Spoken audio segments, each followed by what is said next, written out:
Denis Keller, bonjour. Bonjour Olivier.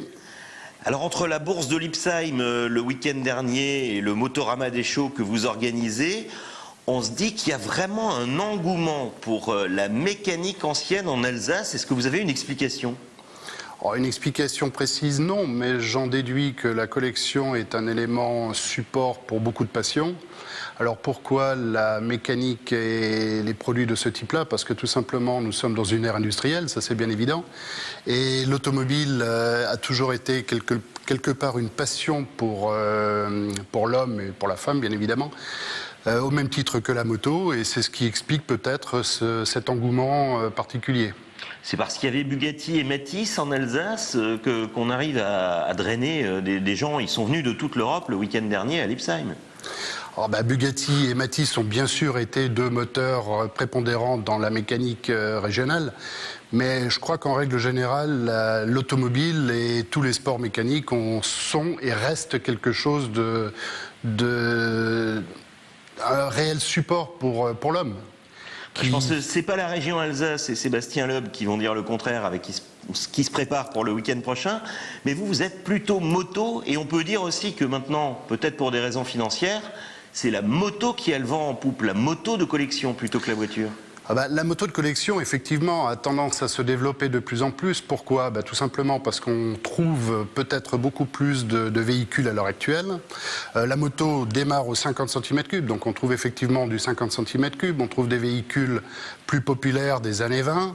On trouve des véhicules des années 70 qui est la grande période de reprise de la moto en Europe en tout cas.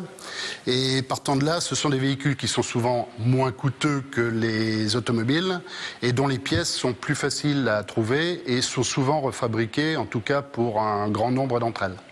Alors quel est le plaisir d'un collectionneur d'acheter comme ça une vieille moto qui n'avance pas, qui freine pas, qui coûte cher finalement, qui consomme plus? Le plaisir va être dans le plaisir de faire tourner le véhicule, de refaire quelque chose à son image, d'essayer de remettre en état un véhicule qui a vécu, lui redonner vie tout simplement. Aujourd'hui, il est tellement simple d'aller acheter un véhicule tout neuf, de s'asseoir dessus et de partir avec.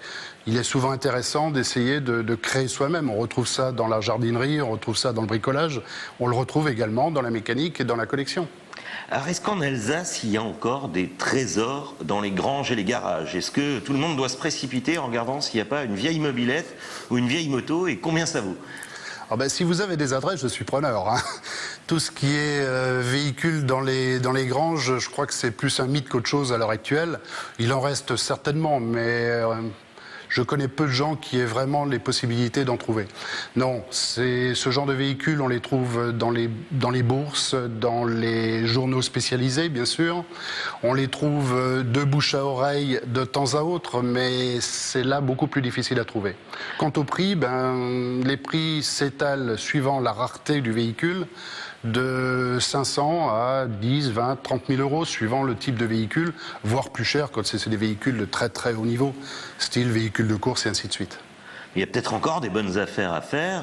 Est-ce que tout le monde a conscience de la valeur d'un vieux véhicule qui pourrait être au fond du garage ?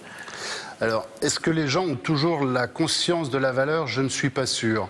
Mais je pense que de plus en plus, les gens sont conscients de ce que ça peut représenter comme valeur, dans la mesure où elles sont remises en état. Alors, la valeur a tendance à évoluer peut-être même un peu trop vite, puisque les gens ont tendance à s'imaginer qu'ils ont des véhicules qui valent des petites fortunes, alors que souvent ce sont des véhicules très communs, ce qui a tendance à augmenter la valeur intrinsèque du véhicule collection.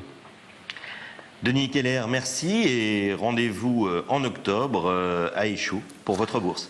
Olivier, merci de m'avoir accueilli. Et puis effectivement, au 23 octobre, nous organisons une bourse qui s'appelle le Motorama et on y trouvera également de la pièce pour refaire tourner tous ces véhicules.